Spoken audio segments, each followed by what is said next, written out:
Good afternoon, colleagues. We're going to start business today with First Minister's questions, but before we do, can I invite the First Minister to bring the Parliament up to date with the COVID situation?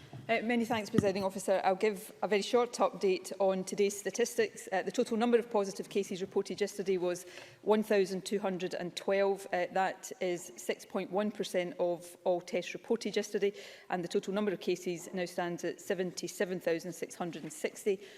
474 of the new cases are in Greater Glasgow and Clyde, 231 in Lanarkshire, 141 in Lothian, 76 in Fife and 76 in Ayrshire and Arran. The remaining cases are spread across 8 other health board areas. There are 1,207 people currently in hospital. That is 28 fewer than yesterday, and 98 people are in intensive care, which is 5 more than yesterday. I also regret to report that in the past 24 hours, a further 45 deaths have been registered of patients who first tested positive in the previous 28 days. The total number of deaths under that daily measurement is now 3,188. And again, I want to convey my deepest condolences to everyone who has lost a loved one. We'll also shortly publish the latest estimate of the R number in Scotland. We expect that it will show that the R number in Scotland is still hovering around 1 and may actually now be slightly below 1. That suggests some progress has been made in recent weeks, and it reinforces the message that we're seeing from some other indicators. The current tough measures and people's compliance with these measures are undoubtedly having an effect. But we must be aware that the national figures mask some very significant regional variations, which is of course why the levels approach is appropriate. As I said on Tuesday, we are concerned firstly about local authorities where transmission is rising again, albeit from a relatively low base, and that includes some areas in levels 1 and 2 where restrictions are not as tight, and so the virus does have more opportunities to spread. So to people in these lower level areas, please don't drop your guard. You must still take care and abide by the rules. And secondly, we are concerned about some areas, particularly across the central belt, where case numbers have stabilised, but they have stabilised at a stubbornly high level. That creates a risk for the winter period, and it also makes the risks associated with the Christmas period higher as well. So we will be considering this carefully over the next few days and assessing whether further action is required.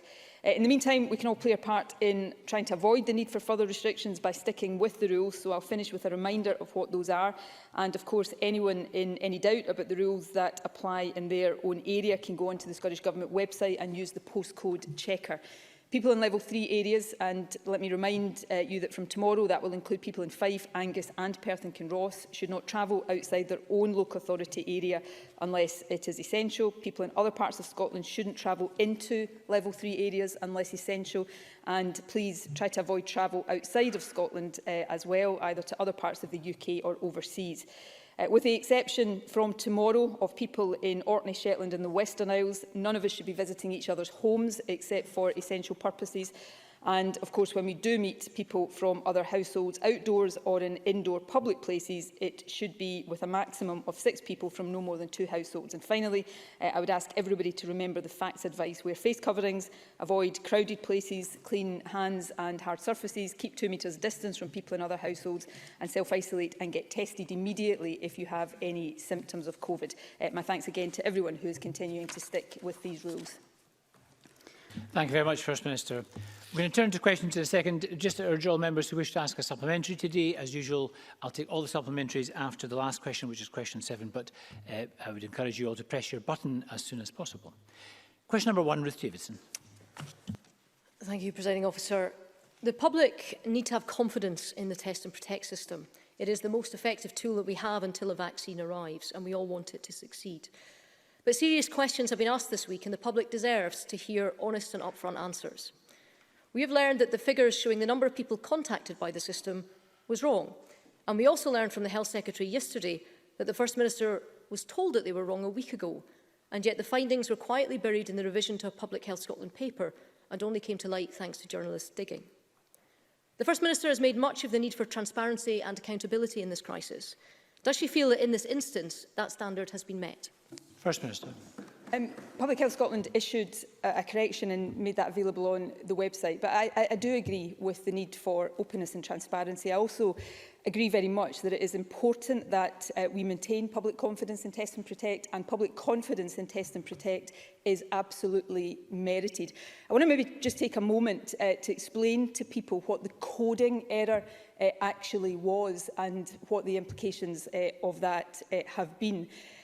What the error meant was that previously, if you had, for example, been tested at 9 AM on a Monday morning, and then you were contacted by a contact tracer having tested positive at, say, 11 o'clock on the Tuesday morning, the system was counting that as within 24 hours because it was the next calendar day, when in actual fact that was slightly more than 24 hours and therefore should have been in the 24 to 48 hour period. But in many cases, this is a difference of a very small number of hours.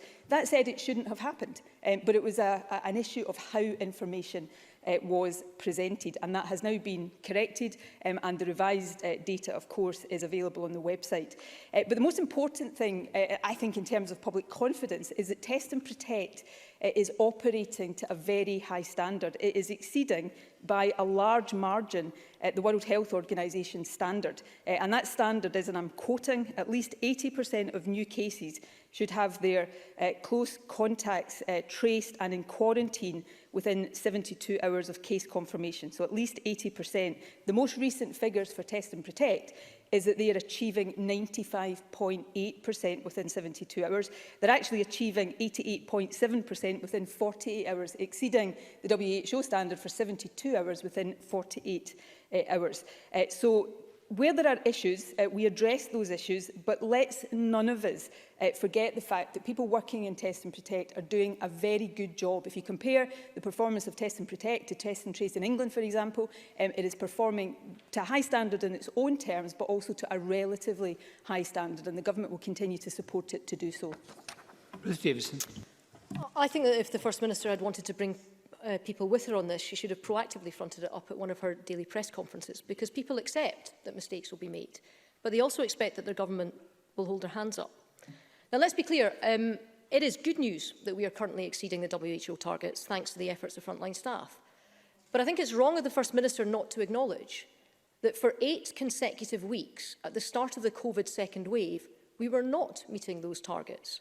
And we didn't know that we were missing them because of this data error.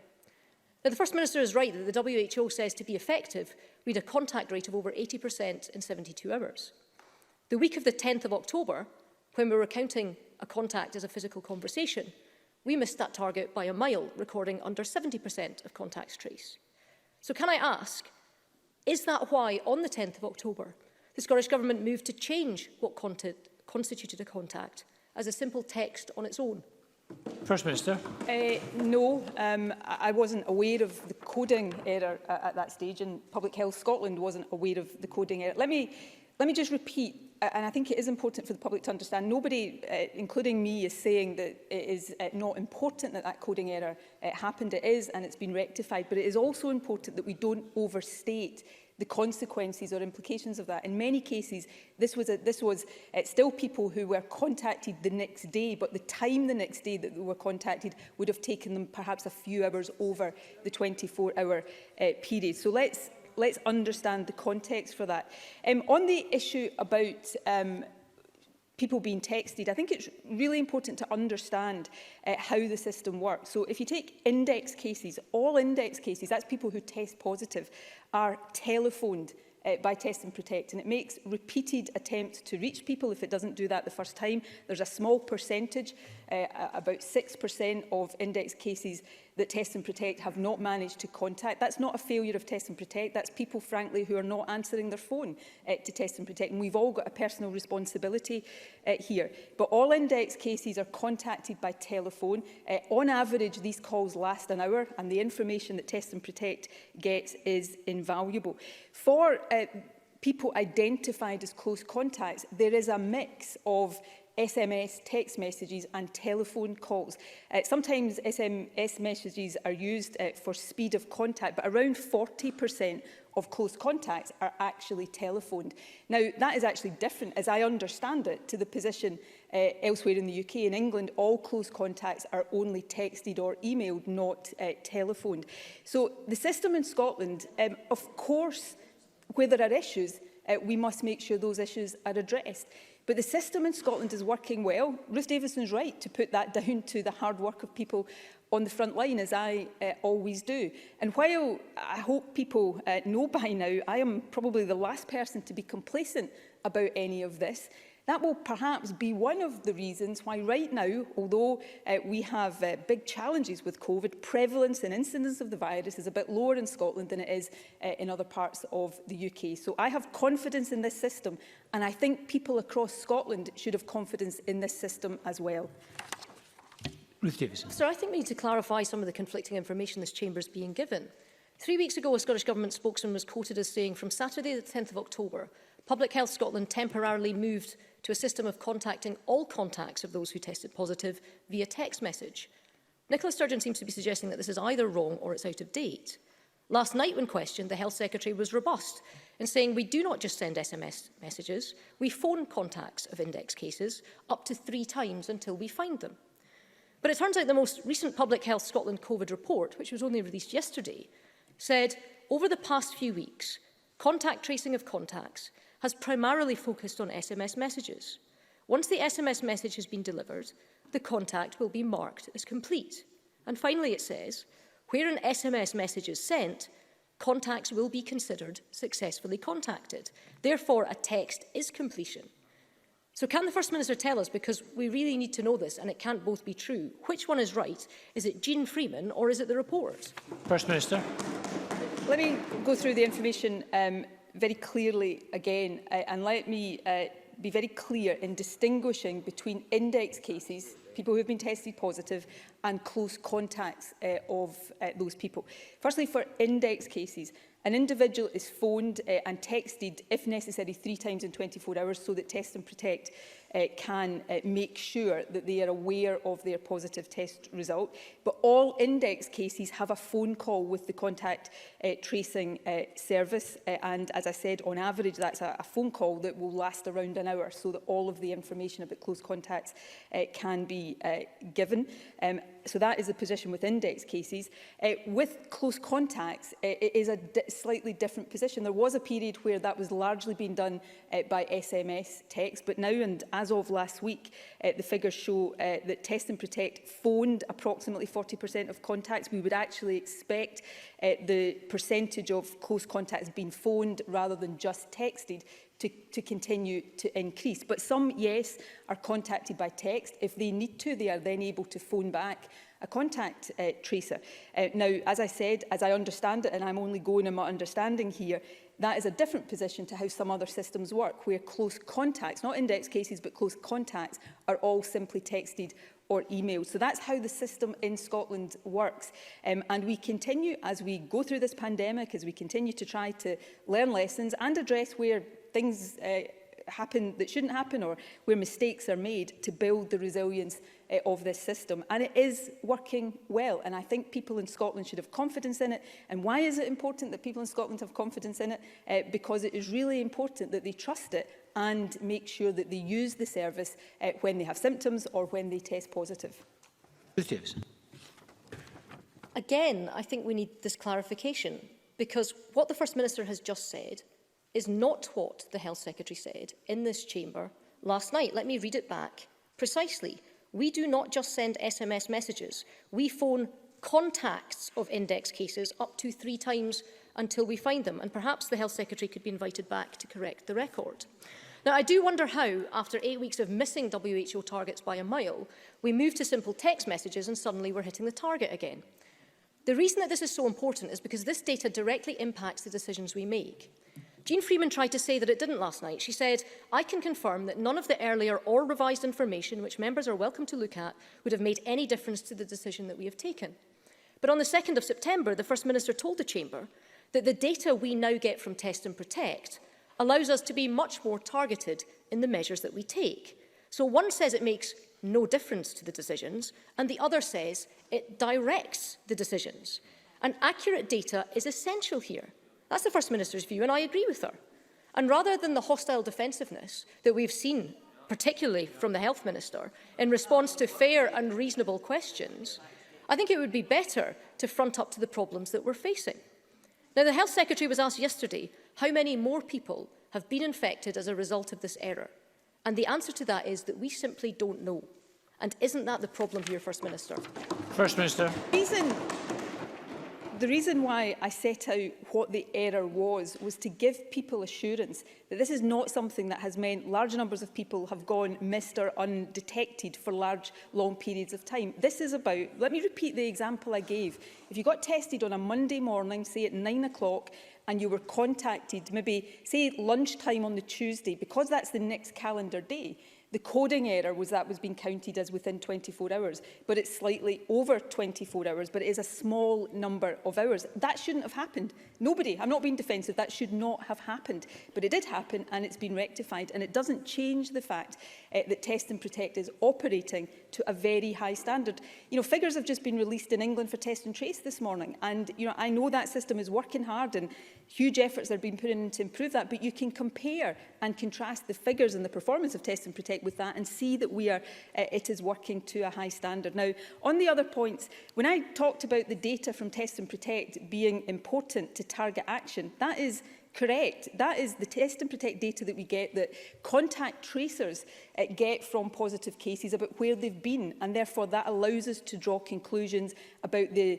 settings in which transmission risks may be higher, and that has influenced, rightly so, some of the decisions we're taking. And it's that kind of information that right now is enabling us to take a more targeted and proportionate approach. And just again, just to make sure there is no dubiety about this, for index cases, an individual is phoned, if necessary, they may be got the first, on the first attempt, is phoned and texted 3 times in 24 hours. All index cases are phoned, and there is a mix of phone calls and text messages for the contacts of index cases. And that actually is an advance on what happens in some other systems in other countries. So we will continue to seek to improve the system, but it doesn't do anybody any service, and by anybody I don't mean the government, I mean the people of Scotland, to suggest anything other than Test and Protect is working well and that people should have confidence in it.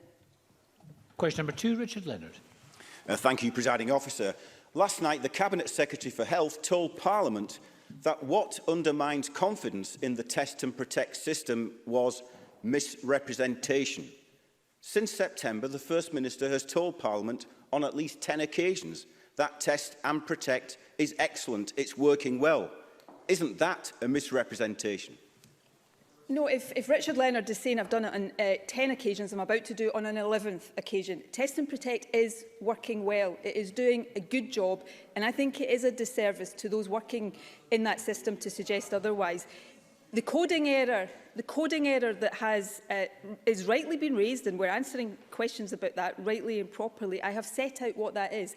That is an error in how figures were being presented. It shouldn't have happened, and it has been rectified. But that does not change the fact that Test and Protect is working well. Just let me again remind people of the performance of Test and Protect against the World Health Organization standard.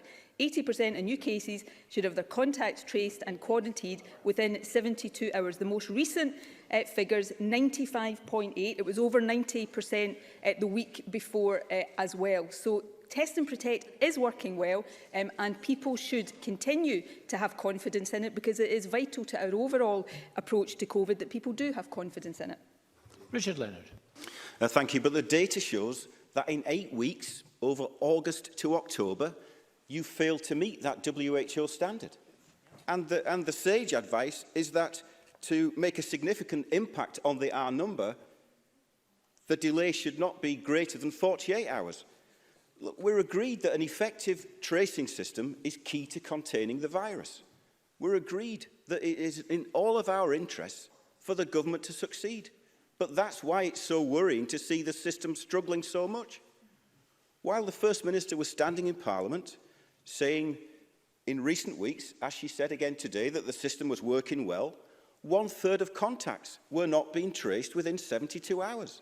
So once again, there is a disconnect between the First Minister's parliamentary pronouncements and what's going on out there in the real world.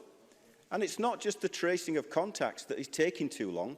The most recent reports from Public Health Scotland show that there have been thousands, 3,500 to be precise, people who have tested positive but who have not been interviewed by Test and Protect. 400 in the past week alone. So is the First Minister seriously telling the people of Scotland that this shows Test and Protect is working well?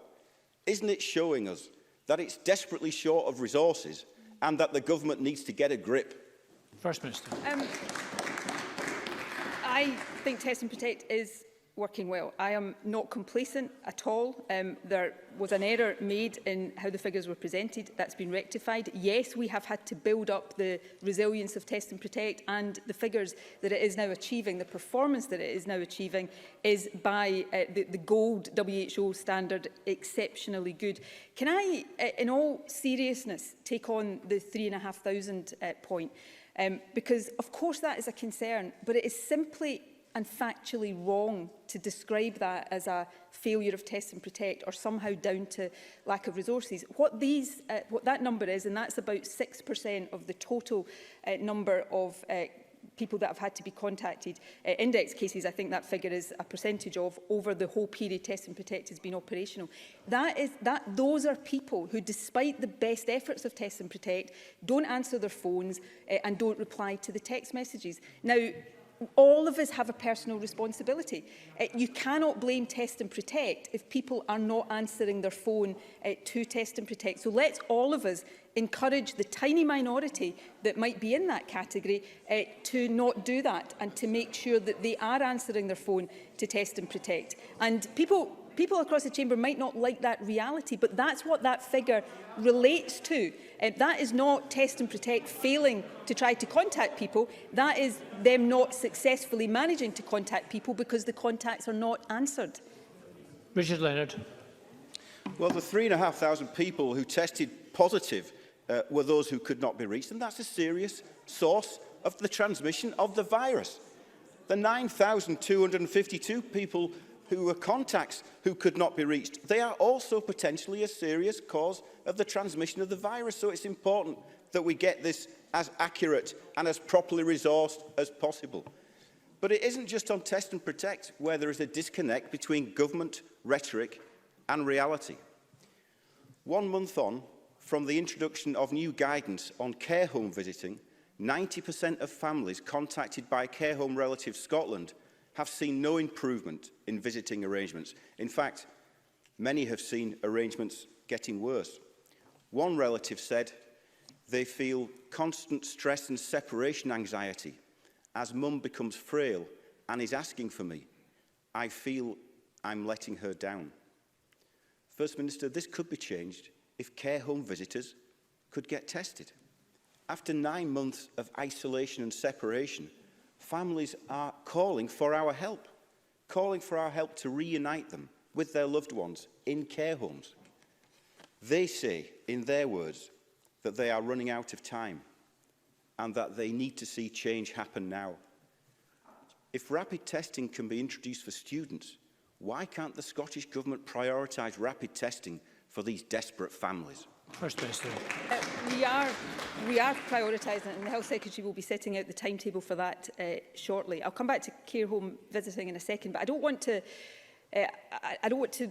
miss out on just finishing the final point of Richard Leonard's question on Test and Protect, because I agree with him that 3,500 and around of index cases and around 9,000 of contacts that Test and Protect did not manage to contact is not something we shouldn't be concerned about. But it is absolutely not the case that these people haven't been contacted because Test and Protect didn't have the resources or didn't try to contact them. These are the minority of people that haven't responded to calls from Test and Protect. Now, people can not want to accept that if they want, but that is the reality of what those numbers mean. What does that mean our message should be? The vast majority of people are complying, are responding magnificently when they get called by Test and Protect, but for whatever reason, there is a minority who are not, and we need to continue to send the message that they should. So let's not say if there are resource issues with Test and Protect, we will address them, but anybody who's trying to say that that is down to resource issues with Test and Protect is frankly not correct, and I think it is really important to be clear about that. On care home visiting, we all want to see as much normality. That's why we are introducing testing for care home visitors, and I say the Health Secretary will set out the detail of the timing of that shortly. But we have to strike the right balance between allowing families to visit. We all understand the importance of that, and given that we are in a period of higher prevalence again of the virus, making sure that we keep residents in care homes safe. That is not an easy balance to strike, and it is harder for anybody. It's not harder for anybody than it is for families of those in care homes, but we will continue to take the steps to get that balance right and make sure that we are protecting people in care homes in that broadest sense. Thank you. Question number 3, Patrick Harvey. Thank you. Around the world, people who believe in democracy breathed a collective sigh of relief last week at Donald Trump's defeat. But as he refuses to concede and instead reverts to promoting online conspiracy theories, we need to recognise that this kind of toxic agenda is a threat in Scotland too. Investigative journalists at the Ferret have shown that online conspiracies are gaining an audience in Scotland. These conspiracies include ideas linked to COVID denial, anti-vaccine myths, as well as climate denial and other far-right ideologies very similar to the movement that Trump cultivated. This is a very real threat to public health. Research by Hope Not Hate has shown that 1 in 4 people in this country agree with online conspiracy theories, and the Royal Society has suggested that around 1/3 of the public are uncertain or unlikely to accept a vaccine when it's available. What action is the Scottish Government taking to address this dangerous movement, which has caused so much harm in the US, both to democracy and to public health? And what will it do here in Scotland to build public confidence in a future vaccine so that we can maximise uptake? First Minister. I think the risk Patrick Harvey sets out there is a very real risk in the public health and COVID context in particular, but as he says, more widely to our democracy. I think all of us should guard against buying into conspiracy theories on the internet or anywhere else. And in COVID, that is obviously particularly important. So the first thing that is really important on the vaccine is that the vaccines go through all of the appropriate and proper regulatory processes, and that is what is happening right now.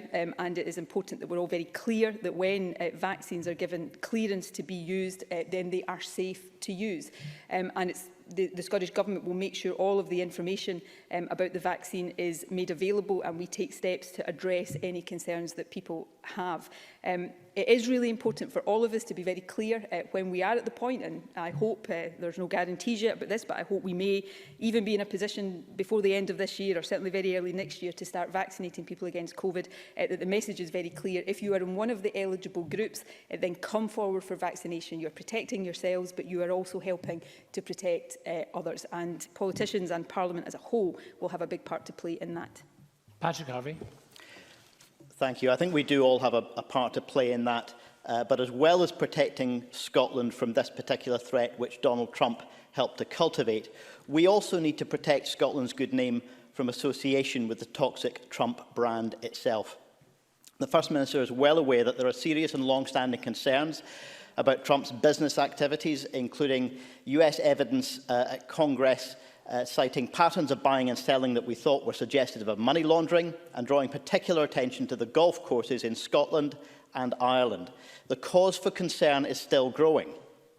It's now reported that the Manhattan District Attorney's Office is investigating the Trump Organisation's inflation of assets and potential bank and insurance fraud. The Trump Organisation has been accused of repeatedly reporting fraudulent financial details to the US Office of Government Ethics, while reporting a different set of figures to the UK regulators in respect of the Trump golf courses here in Scotland. The Scottish Government is able to go to court and ask for an unexplained wealth order to start getting answers. So far, it has refused to either confirm or deny that an investigation is even underway. So now that Trump is set to lose immunity from prosecution in the US, he may finally be held to account there.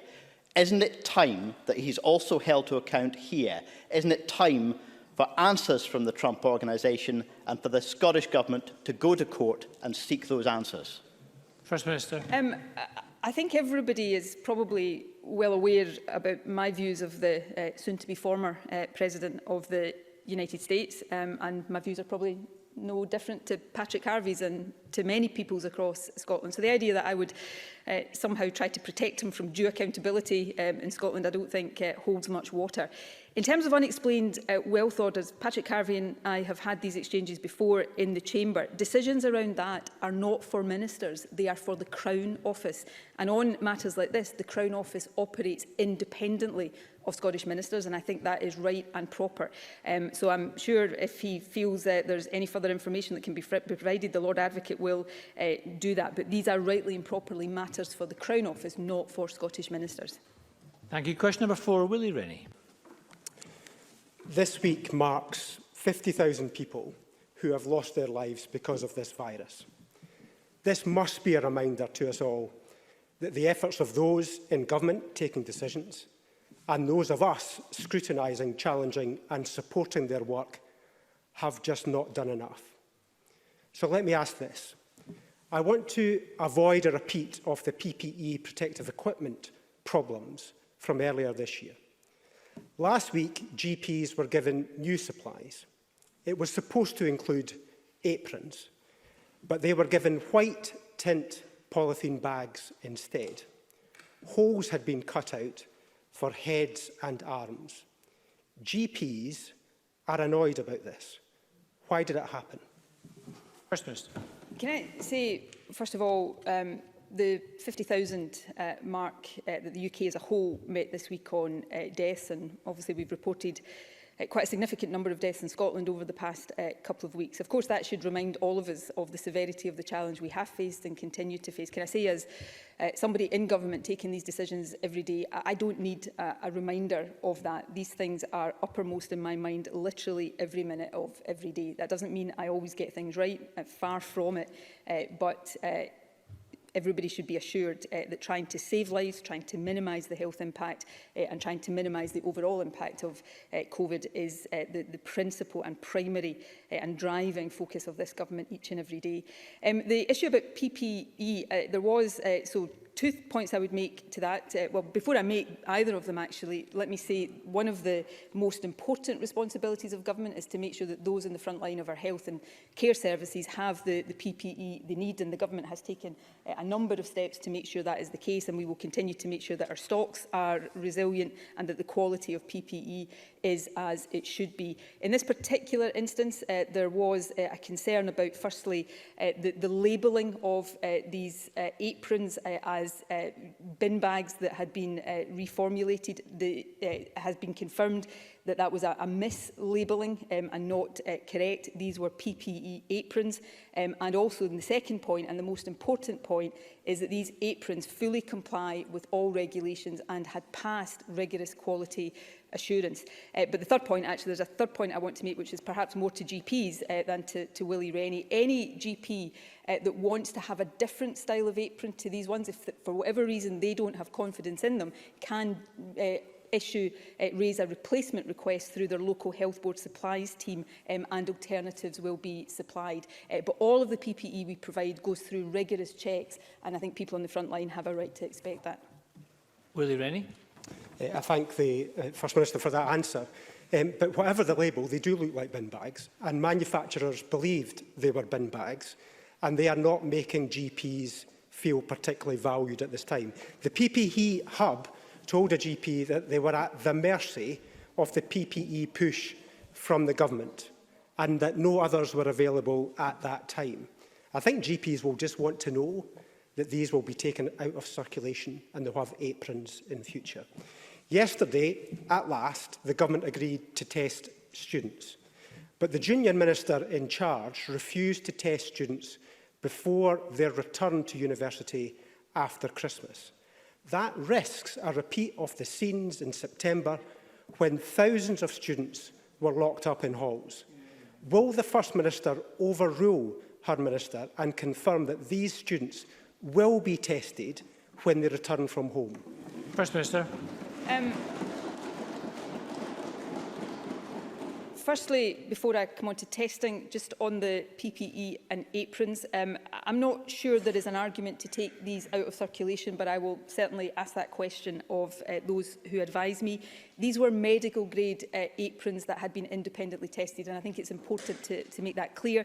If GPs prefer a different style, they can request that, and I will certainly query whether there is any reason why these shouldn't be in circulation. We take the responsibility to ensure that those working in our health service have the right protection very, very seriously.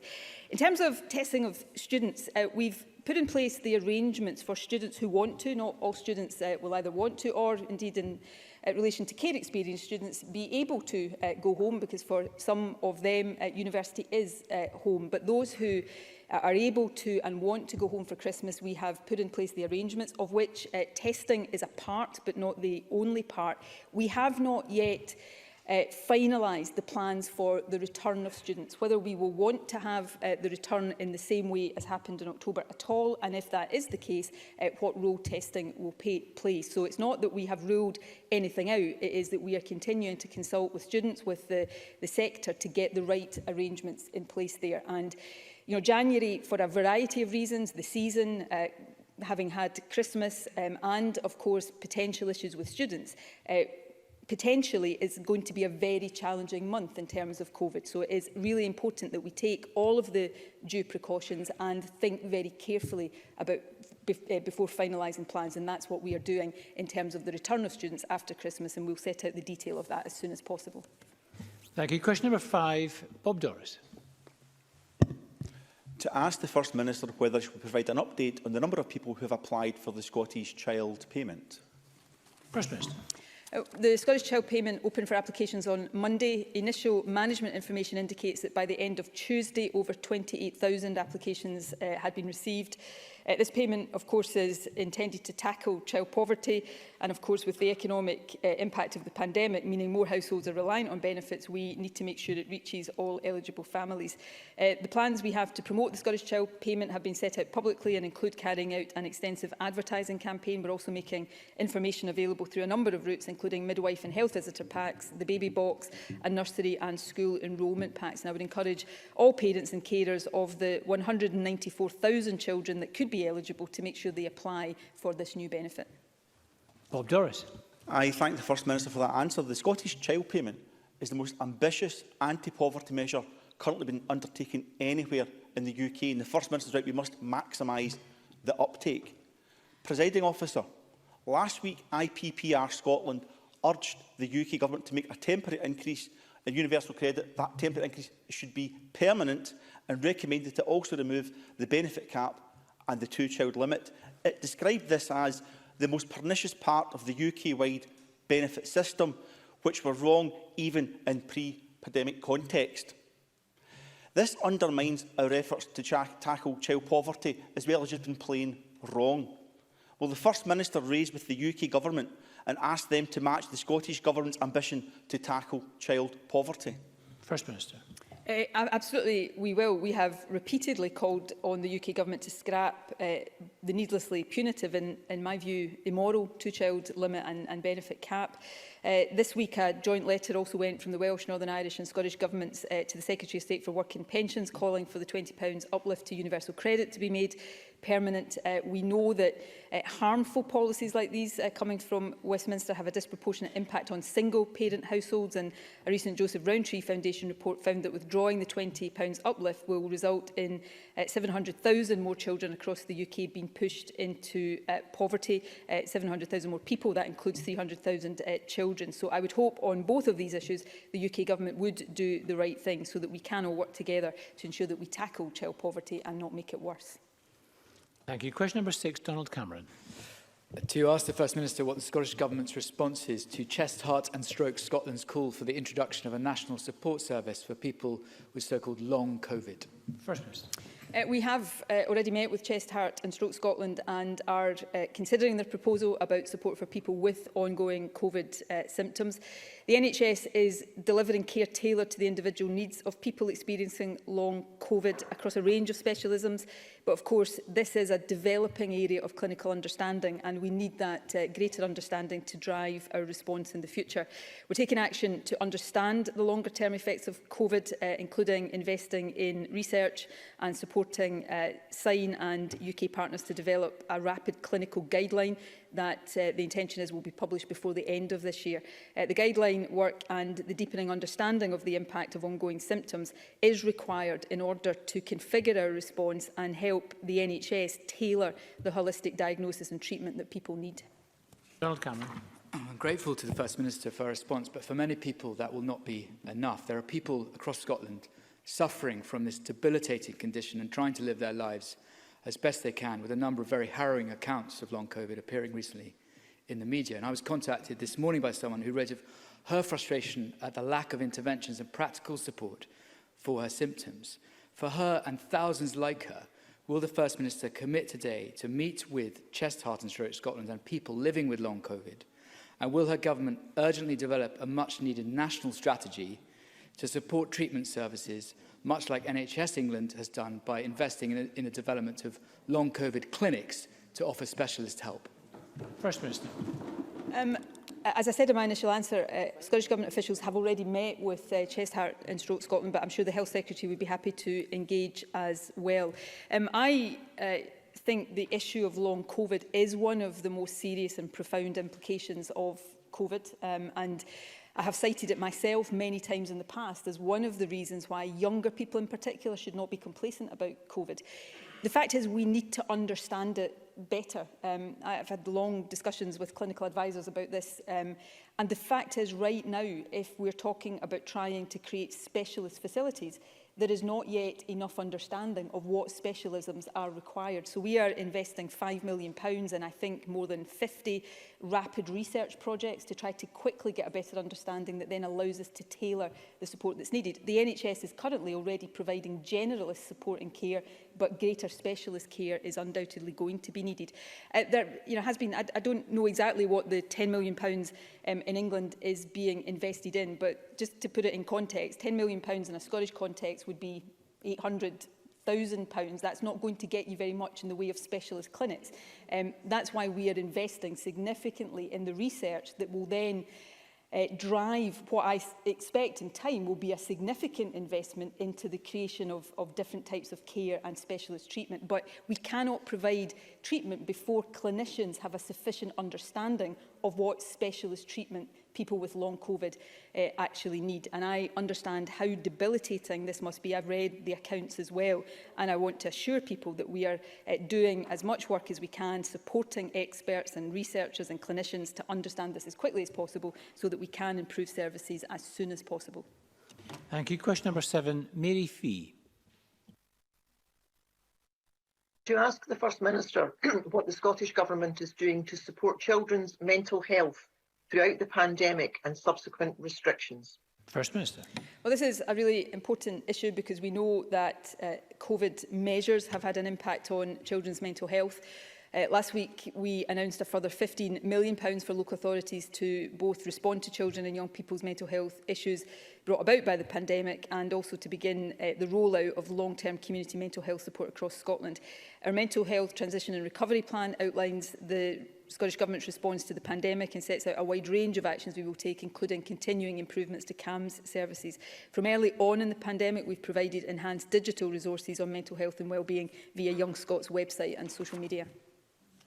Mary Fee. Can I thank the First Minister for that response? Earlier this week, Childline reported increased calls to their helpline.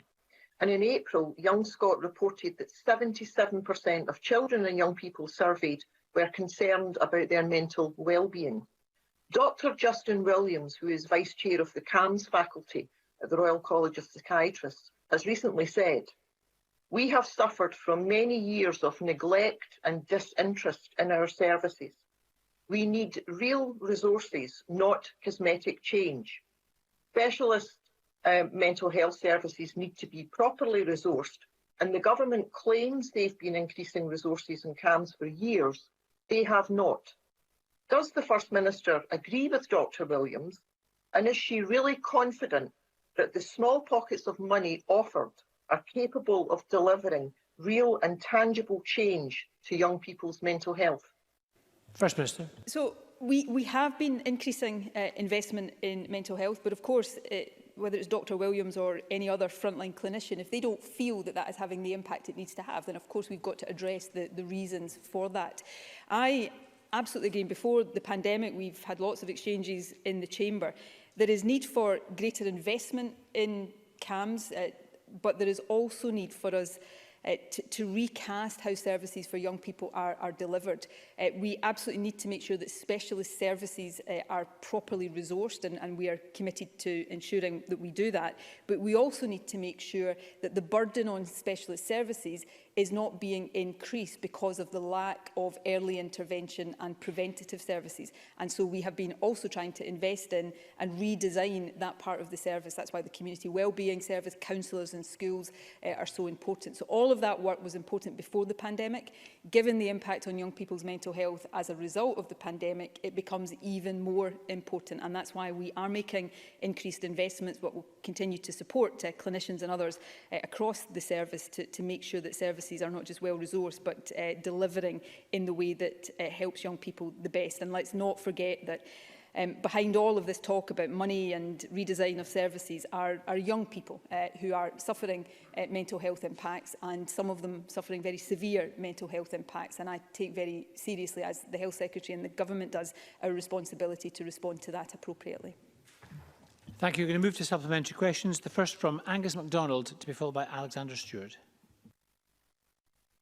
Thank you, Presiding Officer. The First Minister will be aware of the announcement by Petroineos on Tuesday, detailing its plans to reconfigure the Grangemouth refinery to protect 450 skilled jobs, but with the regrettable loss of up to 200 jobs as a result of a reduced demand for fuel both here and in Europe.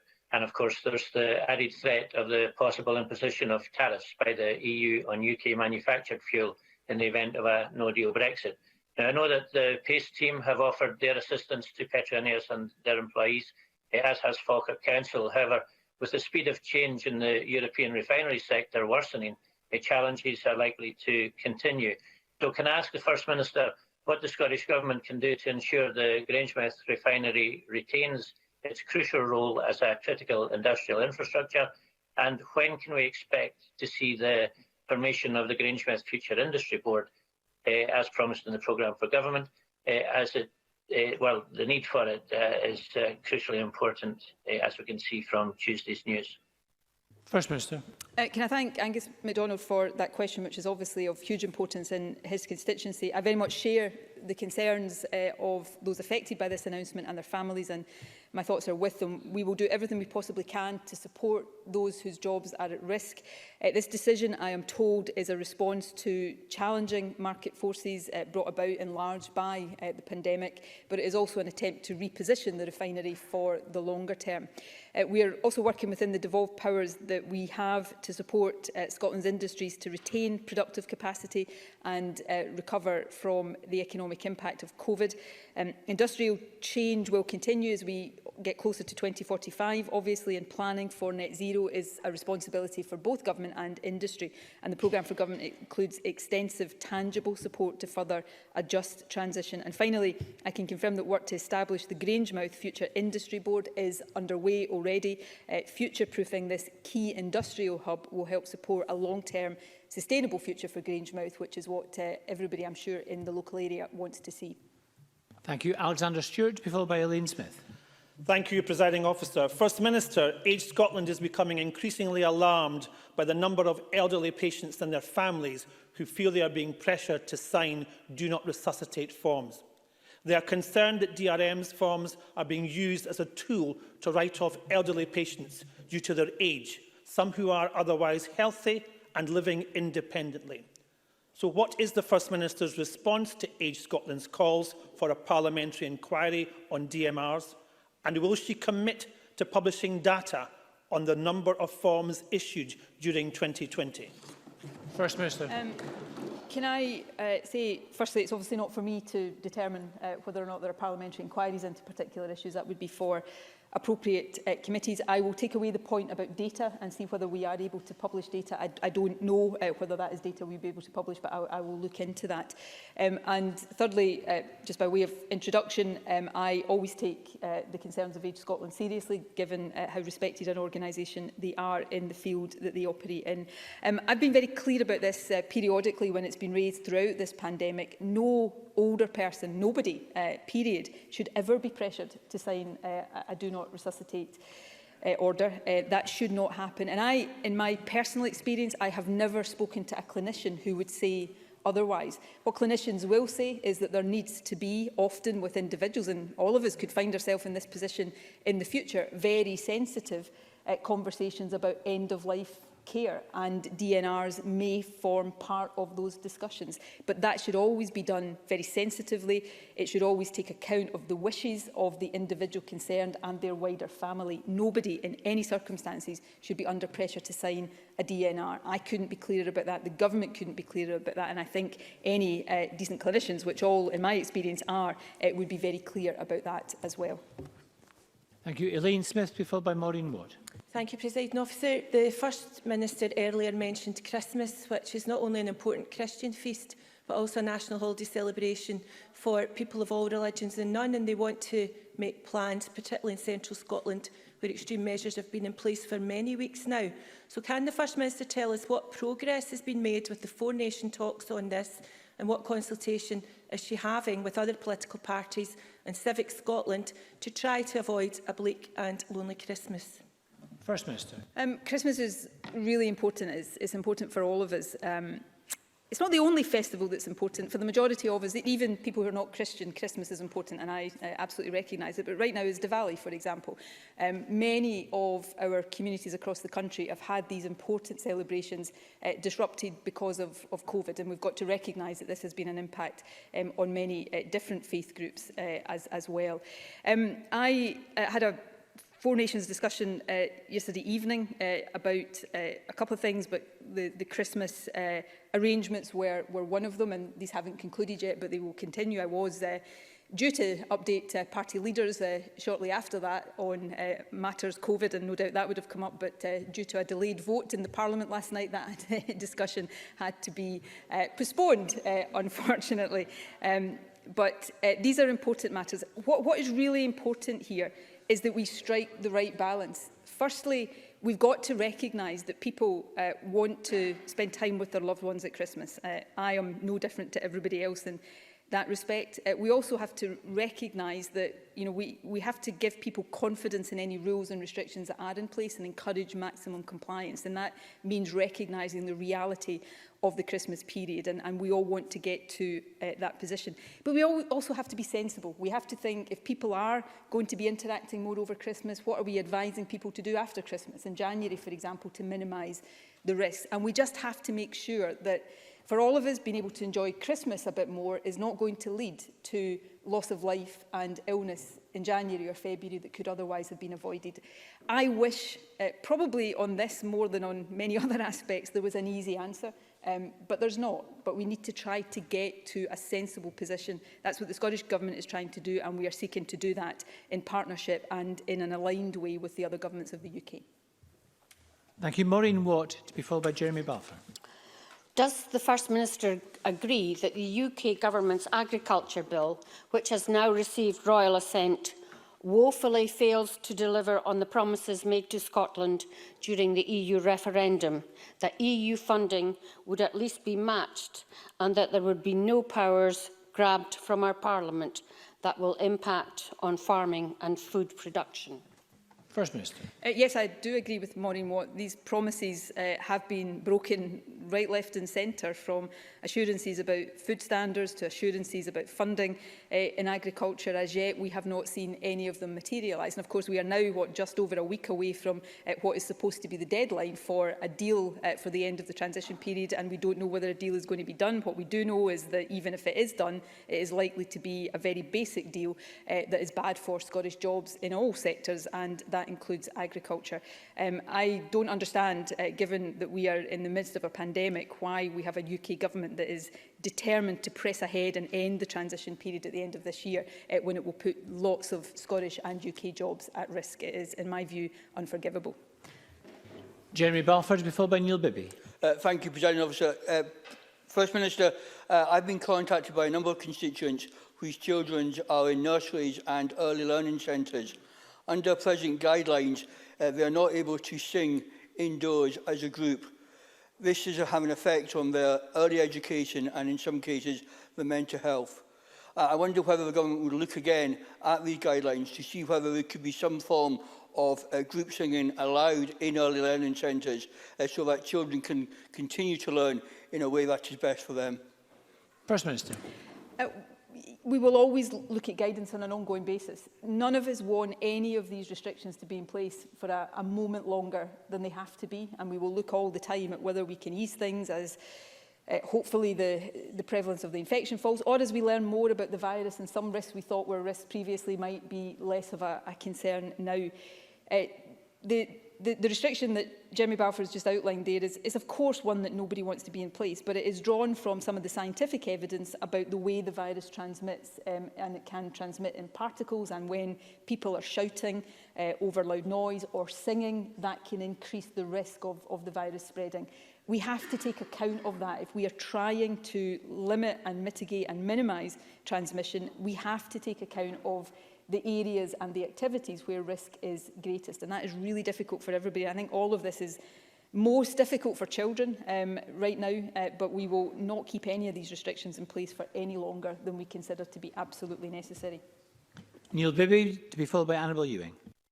Organisations including the Scottish Licensed Trade Association, the Campaign for Real Ale, the Society for Independent Brewers, the Campaign for Pubs, the Pubs Advisory Service, GMB Scotland, FSB Scotland and many of Scotland's publicans all want to see statutory protection for tied pubs in Scotland. Many of them are asking me why SNP MPs voted for legal protections for tied pubs in England, yet SNP MSPs on the Economy Committee oppose the same legal protections for tied pubs in Scotland. I can't explain or justify why the SNP would be stronger for England's pubs. Can the First Minister? First Minister. I'm very happy to go and look into this issue with my apologies to the member. I am not, my memory doesn't immediately tell me exactly where his bill is or what stage it's at. We will continue to look sympathetically at proposals. I give him that assurance. And in terms of the proceedings of the Economy Committee so far, I will make a point of looking at those this afternoon, and I'll come back to the member once I've had the opportunity to do so. Thank you. Annabel Ewing, to be followed by Annie Wells, both of whom joined remotely. Annabel Ewing. Thank you, Presiding Officer. Does the First Minister share the frustration and deep concerns of Scottish businesses that as a result of 4 years of chaos and incompetence by the UK government, we still have no idea what our trading relationship will be with the EU? And that notwithstanding that the transition period comes to an end in 7 weeks' time? First Minister. I very much share those concerns, and these are very deep and serious concerns. The transition period does end in 7 weeks' time, but even more pressing is a deadline for agreeing a deal if there is to be a deal. I am very hopeful that there will be a deal. I think it is in everybody's interest. But what we know is that any deal that can be struck at this stage, and there are no guarantees it will be struck, is likely to be such a flimsy and thin deal that the end of the transition period is going to bring disruption to Scottish businesses. And what that means is lost revenue and potentially lost jobs at a time when businesses are already struggling with the impact of the pandemic. And I think The UK government really does need to get its act together on this very quickly, although watching the news over the last 24 hours, they seem to be preoccupied with fighting each other rather than making sure that these issues on the pandemic or on the Brexit deal are reached. But I would hope in the interests of businesses everywhere we see progress on this very quickly. Annie Wells, to be followed by James Kelly. Annie Wells. Thank you, Presiding Officer. Stuart McFarlane, a constituent of mine, has raised serious concerns that his daughter's education is suffering because of her requirement to self-isolate. Despite his daughter's school trying to do their best to support her, it is clear that they are struggling, particularly because of her additional support needs. No child should fall behind at school because they have to self-isolate.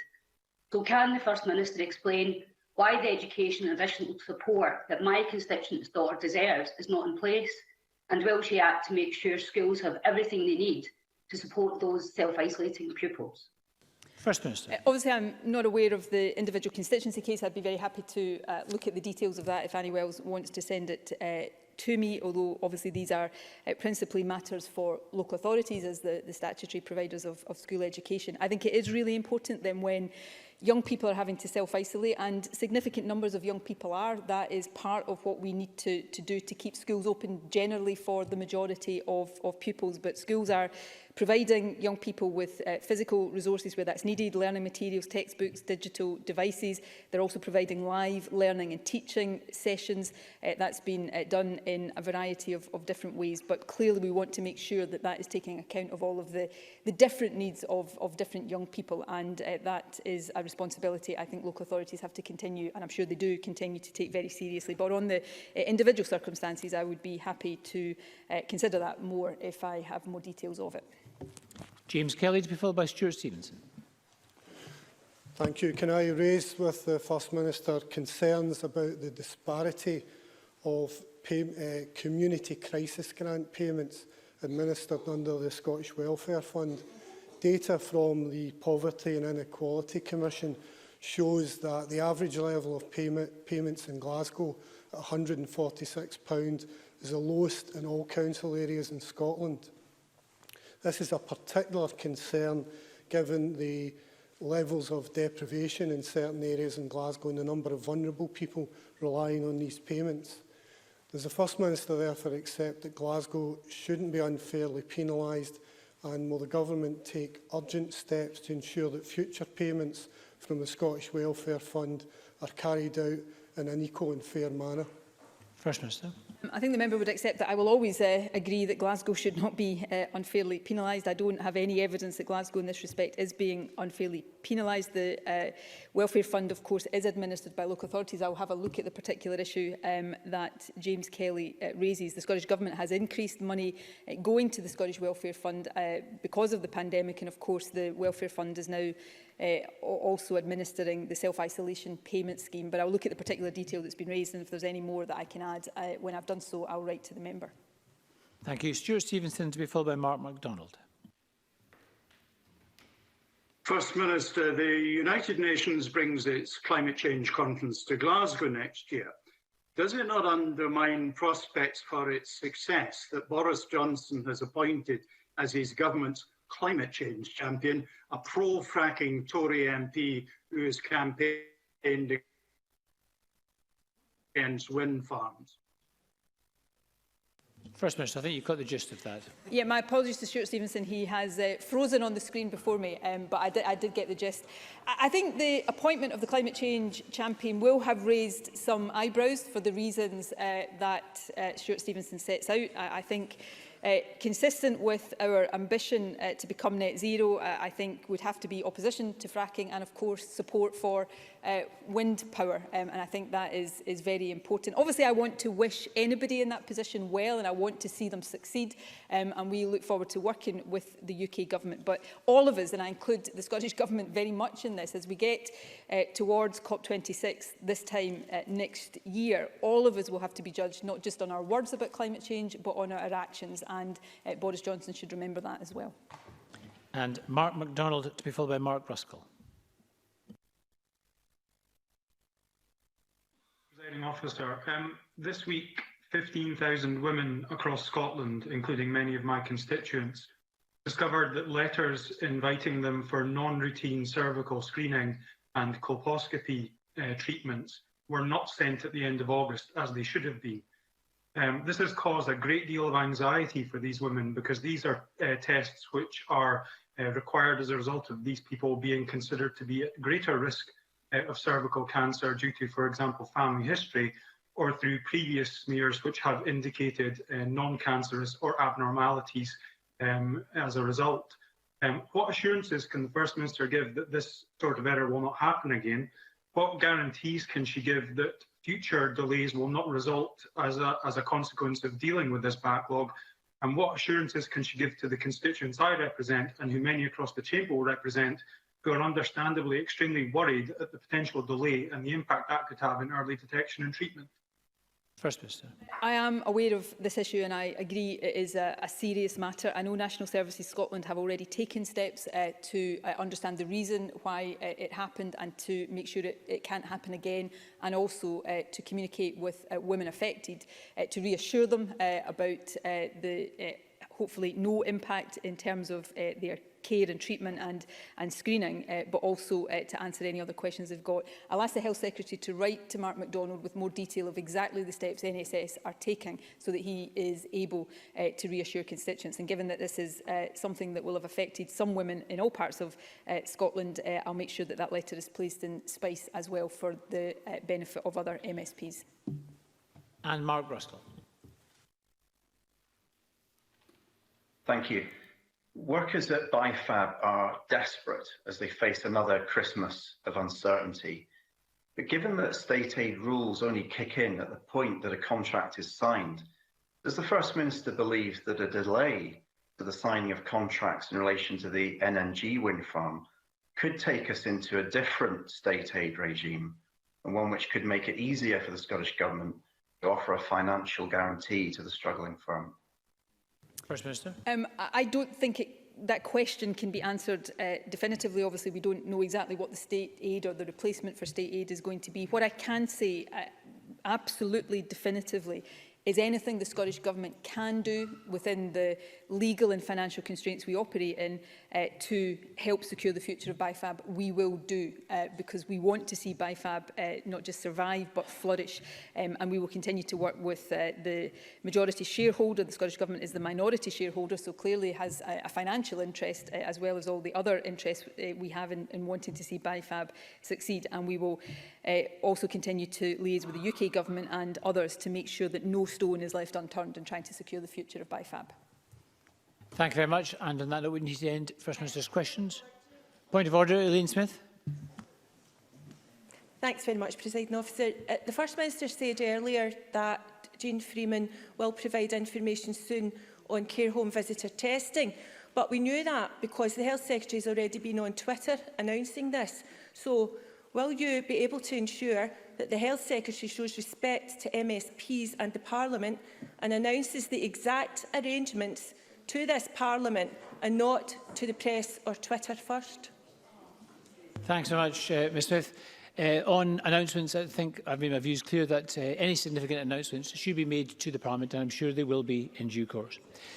And that concludes First Minister's questions. We're going to suspend Parliament and resume at 2:30. Parliament is suspended.